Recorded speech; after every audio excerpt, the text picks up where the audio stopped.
This is Optimal Living Daily, episode 1280, What the Ninja Turtles Taught Me, and Bittersweet, both by Neghar Fonooni of negharfonooni.com.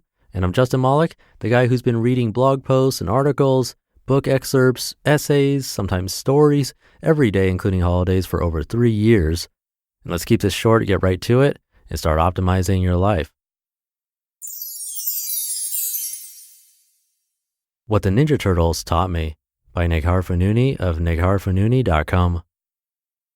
As a child of the 80s, the original Teenage Mutant Ninja Turtles was one of my favorite animated series to watch.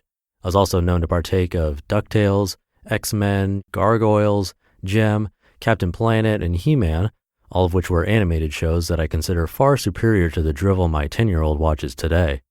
But I'm not here to debate the merit of late 80s, early 90s TV of the animated variety, although I could wax nostalgic on the subject. Today I want to talk to you about messages and the weight they can carry, whether we're aware of it or not. You see, after many episodes of Ninja Turtles, Leonardo, Michelangelo, Donatello, and Raphael, my personal favorite, would impart some nugget of wisdom to their young and impressionable audience, a message intended to teach valuable lessons of justice, morality, and right action to my generation. One such message played out as a water-wasting op-ed. "Turn off the faucet when you brush your teeth," they said. "It wastes water," they said. "It's irresponsible," they said. I stand here today at 34 years old and probably still the same height I was then, recalling that op-ed every single time I brush my teeth. I kid you not, every single time. Whenever I see a faucet running unnecessarily, I immediately shut it off because the Ninja Turtles told me to do so. Now, to be fair, I was a budding environmentalist. By age 10, I was already the president of my local Kids for Saving the Earth Club, often organizing trash cleanups and enthusiastically attending LA's yearly star-studded Earth Walk. At one such event, we were told the stars of 90210 would be in attendance, but I only got to meet Steve Sanders. What a ripoff. Anyway, I was and am an incredibly Earth-conscious human, so perhaps that's why this message landed so squarely.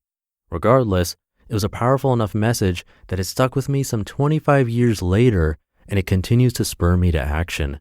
The media we consume, the literature we read, the people we interact with, the thoughts we entertain, these all contain messages.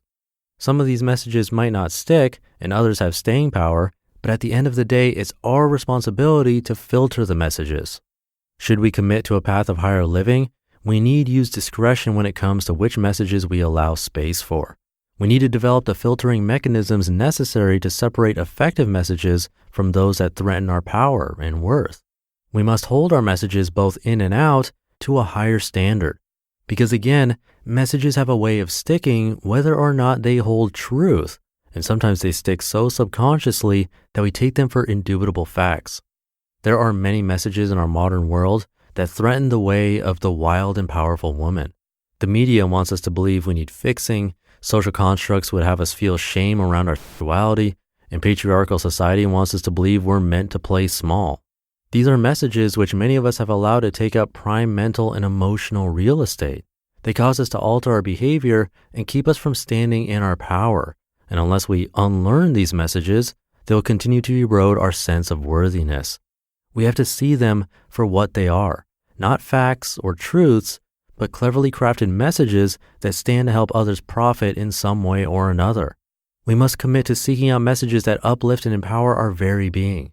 We need to fill our social media feeds, our minds, our hearts with messaging that propels us towards our higher self. Because only when we occupy that space can we begin to do the work of our soul's purpose and our heart's desire. Only when we believe the messages that perfection is a myth, that we are powerful, and that we have the right to take up space, can we show up in the world and spread that message ourselves. We may not always embody these messages, and that's okay, but we can certainly lay their truth as our foundation, using them as a ballast when we're led astray. What we must remember is that we are not fragile. We must be discerning of the forces that threaten to convince us otherwise and profit from robbing us of our light. I encourage you, nay, implore you, to take a look at the sources from which you currently draw your messages. What needs to be turned up? What needs to be tossed out? How can you consume messages that align with your integrity and core values? Where can you create space for messages that will pull you closer to your heart-driven, powerful, purposeful life. Bittersweet by Neghar Fonooni of negharfonooni.com. At 5:30 this morning, I walked into my son's room to turn off the light. Every summer, Isaac jets off to Maryland to spend 6 to 8 weeks with his biological dad, and every single time, it hits me hard, no matter how old he gets. I'm grateful that he gets this time with his bio dad, and I'm also extremely grateful that I get some much-needed parenting free time, which for many parents is a luxury that never comes. But the moment he leaves is always one that brings with it a mixed bag of emotions. Just one more hug, I say. Please call me more than you did last summer, I plead. Don't grow up so fast, a silent and unreasonable request. This morning, he and John both took an early morning flight to the East Coast, and as I stood there in Isaac's room, alone, donning my robe, coffee in hand, I felt distinctly bittersweet. Sweet for the time alone, a privilege that is not lost on me, and for the grand adventures that my baby boy will have this summer. Bitter for the sudden aloneness of it all, the seemingly instant passing of years. There's a sweetness in watching him grow into his own, and a slight bitterness in the fact that holding him as a baby is an ever-fading memory. Kids grow up. People leave. Life moves on. Sometimes it seems as though we're surrounded, and other times we're completely alone. We laugh until our bellies hurt and cry until eyes swell, and all the while the world keeps turning. It's bitter and it's sweet, and I truly believe that experiencing both of those emotions as an amalgamation is a potent aspect of growing. When we experience these bittersweet emotions, we're feeling simultaneous gratitude and loss.